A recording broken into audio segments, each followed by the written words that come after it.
అందుకని వాక్యం సెలవిస్తుంది ఏ విషయాలలో దేవుని బిడలు, ప్రజలు, దేశము జాగ్రత్తగా ఉండాలో అనేది కొన్ని నిమిషాలు చూసుకుందాం. రండి, మార్కు రాసినటువంటి ఒక శుభవార్త, మార్కు రాసినటువంటి ఒక శుభవార్త 4వ అధ్యాయము, మార్కు సువార్త 4వ అధ్యాయము 24వ వచనము. మరియు ఆయన మీరేమి వినుచున్నారో జాగ్రత్తగా చూచుకొనుడి, మీరెట్టి కొలతతో కొలుతురో మీకును అట్టి కొలతతోనే కొలవబడును, మరి ఎక్కువగా మీకీయబడును. చాలండి, పైనుంచి ఒక మాట చదువు 21వ వచనం నుంచి. మరియు ఆయన వారితో ఇట్లనెను, దీపము దీపస్తంభం మీద నుంచబడుటకే గాని కొంచెము క్రిందనైనను మంచము క్రిందనైనను నుంచబడుటకు తేబడదు గదా. రహస్యమైదైనను తేటపరచబడకపోదు, బయలుపరచబడుటకే గాని ఏదియు మరుగ చేయబడలేదు. వినుటకు చెవులెవనికైనా నుండిన ఎడల వాడు వినుగాక. మరియు ఆయన మీరేమి వినుచున్నారో జాగ్రత్తగా చూచుకొనుడి అంటున్నాడు. మొదటి యొక్క విషయం ఏమిటంటే వినగలిగినటువంటి యొక్క విషయములో జాగ్రత్త పడాలి. మనం జాగ్రత్త పడకపోతే చనిపోతామని వాక్యం సెలవిస్తూ ఉంది. అది కరెంటు, దాన్ని ముట్టుకోకూడదు, జాగ్రత్తగా ఉండాలి అని తెలిసి కూడాను అజాగ్రత్తగా ఉండి నువ్వు ముట్టుకుంటే ఏమైపోతావు? చనిపోతావు. జ్ఞానముతో నీవు నడుచుకో అని పదే పదే చెబుతూ ఉన్నప్పటికీ అజాగ్రత్తతో జ్ఞానము కలిగి ఉండకుండా అజ్ఞానముతో నడుచుకుంటూ వెళితే చనిపోతావు, కోల్పోతావు కొన్ని విషయాలు. అందుకని వాక్యం సెలవిస్తూ ఉంది జాగ్రత్త కలిగి ఉండాలని ప్రభువు చెబుతూ ఉన్నారు. ఏ విషయంలో జాగ్రత్త అంటే నువ్వేం వింటున్నావో ఆ విషయంలో జాగ్రత్త.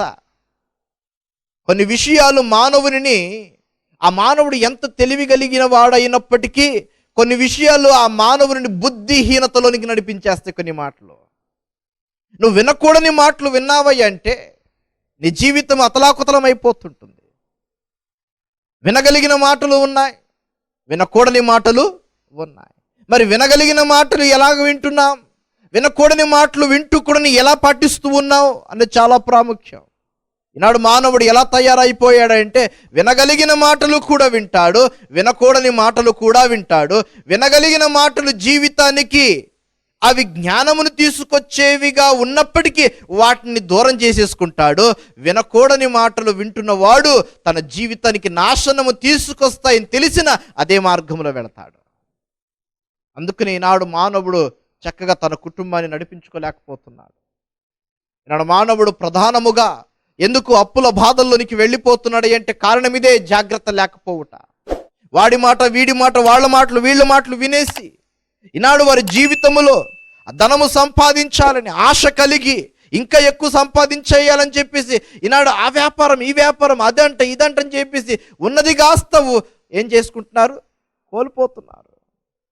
కోల్పోయి పతనం అయిపోతున్నారు, అప్పుల బాధలోకి వెళ్ళిపోతున్నారు. సంవత్సరం తిరిగేసరికి వచ్చిన పంటలో 30% ఆ అప్పులకే పెట్టేస్తున్నారు. ఎందుకు అంటే వినటంలో జాగ్రత్త లేకపోవటం ద్వారా. జాగ్రత్త కలిగి ఉండాలి వినే విషయములో. ఈనాడు వాక్యం సెలవిస్తూ ఉంది ఏమని? ఆయన అంటున్నాడు మీరేమి వినుచున్నారో జాగ్రత్తగా చూచుకొనుడి. ఏ మాటలు వింటున్నావమ్మా నీవు? ఏ విషయములో వింటున్నావు? ఏ మాటలు, ఎలాంటి మాటలు వింటున్నది? ఆ విషయము నీకేమైనా, నీ వింటున్న మాటలు, పలువురు నీకు చెప్పుతున్న మాటలు, ఎవరైనా నీకు ఏదైనా చెబుతూ ఉన్నప్పుడు నువ్వు చాలా జాగ్రత్తగా వింటున్నావు, శ్రద్ధగా వింటున్నావు, అయితే నీకు ఉపయోగకరమైనది ఏదైనా ఉన్నదా మాటల్లో? నీ కుటుంబాన్ని లేదా నీ యొక్క జీవితాన్ని, నీ బిడ్డల భవిష్యత్తును ఏమైనా ధైర్యపరచగలిగిన మాటలు, నిలబెట్టగలిగిన మాటలు, సమాధానముతో నడిపించగలిగిన మాటలు ఏమైనా ఉన్నాయా? దాంట్లో జాగ్రత్తగా ఆలోచించాలి, జాగ్రత్తగా వినాలి. అర్థము లేని మాటలలో ముసలమ్మ ముచ్చట్లు కలిగి ఈనాడు వినుటల మాటలలో విశ్వాసము లేకపోతే ఉపయోగము లేదు. వినాలి, జాగ్రత్తగా వినాలి దేవుని మాటలు. వినుట వలన ఏం కలుగుతుందంట? విశ్వాసం కలుగుతూ ఉంది. చూడండి పైన అంటున్నాడు కదా, మరియు ఆయన వారితో ఇట్లా, నేను దీపము దీపస్తంభము మీద నుంచబడుటకే గాని కొంచెము క్రిందనైనను మంచము క్రిందనైనను నుంచబడుటకు తేబడదు కదా. దీపము అనగా వెలుగుకు సాదృశ్యం. ఆ దీపము కరెంటు పోతే మనం ఒక క్యాండిల్లో లేకుంటే ఒక లాటిన్ ఏదైనా ఒక దీపన్నో మనం వెలిగిస్తాం, టార్చ్ వెలిగిస్తాం. వెలిగించి ఏదో ఒక బల్ల కింద పెట్టం, మనం అందరికీ కనబడగలిగిన స్థానములో దాన్ని మనం పెడతాం. ఎందుకు అంటే చీకటి అనగలిగిన రహస్యం ఏదున్నప్పటికీ ఆ వెలుతురు ఏం చేస్తుంది? దాన్ని పోగొడుతుంది. దీపము అనేది వెలుగు వెలగగానే చీకటి అనేది మాయమైపోతుంది ఇంట్లో నుంచి. అలాగే వినగలిగినటువంటి యొక్క మాటలు ఏదైతే ఉన్నవో అవి జాగ్రత్తగా ఎంచుకొని నీవు వినినప్పుడు నీ జీవితములో, నీ హృదయములో చీకటి అనగలిగినటువంటి యొక్క దుష్ట మాటలు, దుష్ట ఆలోచనలు అన్నివి కూడా దూరమైపోతాయి. అయితే వినగలిగిన విషయంలో జాగ్రత్తగా వినకపోతే దీపాన్ని తీసుకెళ్ళి ఎక్కడ పెడతారు? మంచం కింద పెట్టగలుగుతారు. దీపాన్ని తీసుకెళ్ళి ఎక్కడ పెడతారు? కొంచెము క్రింద పెట్టగలుగుతారు. ఎవరికి కనబడని స్థానంలో పెడతారు దాన్ని. ఎవరు? అజాగ్రత్త కలిగిన వాళ్ళు. అయితే జాగ్రత్త కలిగిన వాళ్ళు ఏం చేయాలి అంటే దాన్ని దీపస్తంభం మీద ఎత్తైన స్థానంలో అందరికీ వెలుగునిచ్చులాగున. ఈనాడు ప్రియ దేవుని బిడ్డ, నీవు కూడా దేశానికి, నీవు కూడా గ్రామానికి, నీవు కూడా నీ కుటుంబానికి వెలుగునివ్వగలిగినటువంటి యొక్క జాగ్రత్త కలిగి ఉండాలి.